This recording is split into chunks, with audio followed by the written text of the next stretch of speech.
In this episode, I talk about when you should work for exposure.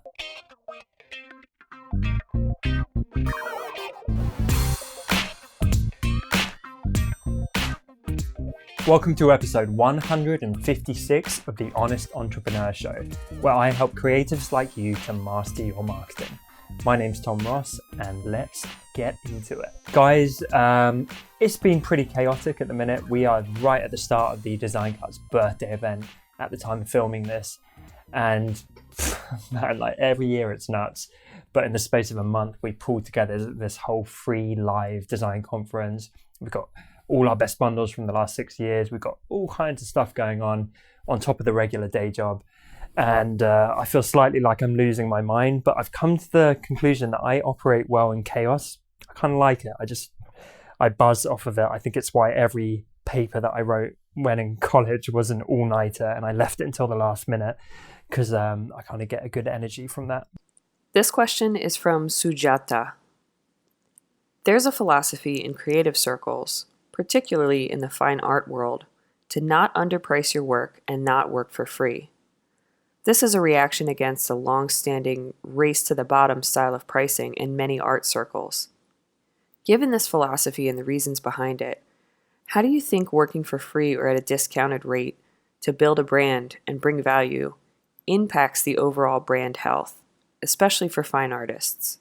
Hey Sujata, that's a great question. I've kind of touched on like a nuance of this question before, but I don't mind going back over it because I think it's a very common concern. It's quite a rife debate. And I think all creatives get super touchy about this, right? Because none of us like to feel underpriced or undervalued. A lot of us came from or are currently in the trenches of working beneath our value, for dirt cheap and that kind of thing. And so when we hear about people working for free or for exposure, there's always a very big kind of rebellion and uprising against that. And those people get shut down or bullied in some cases that I've seen. I'm of a slightly different school of thought where I think it's entirely up to you and ultimately you can do whatever the hell you want. I think if you're doing it strategically and with a clear value, then it's fine. I think if it's a client or potential client taking advantage of you, then it's not fine. So let me dive a little bit deeper into that. Value comes in many different forms, right? It is not just monetary. We exchange things of value all the time. It's a kind of barter society. And so exposure has a bad name because normally it's not real exposure. It's bullshit. It's where people have a startup and they're like, hey, do my whole brand and I'll give you exposure when we become the next Facebook. That's bullshit because no way are they going to become the next Facebook, right?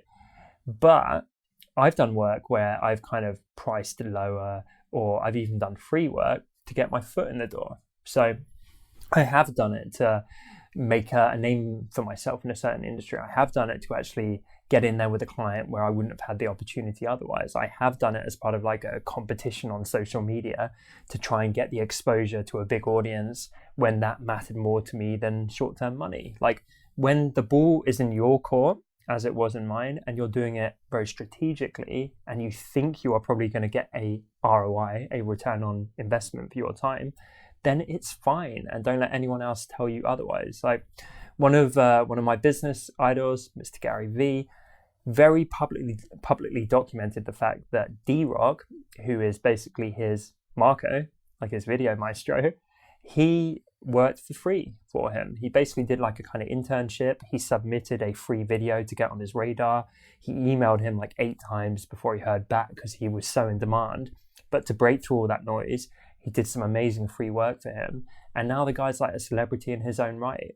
He broke through the noise. He found a very lucrative, very, very rewarding career in videography. And now he's got his own personal brand and like super successful. So that wouldn't have happened without him working for free. And what worries me is there's people who haven't done anything. They've got no leverage. They've got nothing that helps them stand out. And they get really pedantic about like, but I'm worth so much. It's like, you're not. You're worth what the market is willing to pay you. And if the market, I can't even talk today, guys. I told you I'm kind of stressed out. If the market is currently paying you nothing and willing to pay you nothing, then yes, you should focus on improving that. You should improve your skills. You should improve your pitching. You should improve your website, all these things to try and raise your prices and so on. But if you want to start off by entering some kind of competition or doing some kind of free work to actually get the ball rolling, get some experience under your belt, that's completely fine. And that's true of people at the start of their journey. It's also true of people who are further along. Like, I know what my time is worth right now, but if I got to do some free work to appear on all of the social media and TV channels for one of the biggest stations in the world, I would do that in a freaking heartbeat. And I wouldn't be romantic about it. I wouldn't think like, oh, that's beneath me or that's against my morals. I would literally think, what is the return going to be on my time? And is that going to be worth more potentially than the money I'd be paid? There are cases where I would rather get exposure or someone's time or someone's consultancy or a free version of their service or whatever it might be over money. Like, time is the most valuable asset, but I'd still be willing to give it up. There are services we pay for, but I would happily give some of my time or like do some design work or whatever if it gave us free email service provider for a year, because we pay like tens of thousands for our email service provider. So if I could do a bit of work and then we found a way to barter that and give a trade, then I'd freaking do it. So back to your question, fine art, that's not really my space, but I think the same principles apply no matter what kind of creator you are.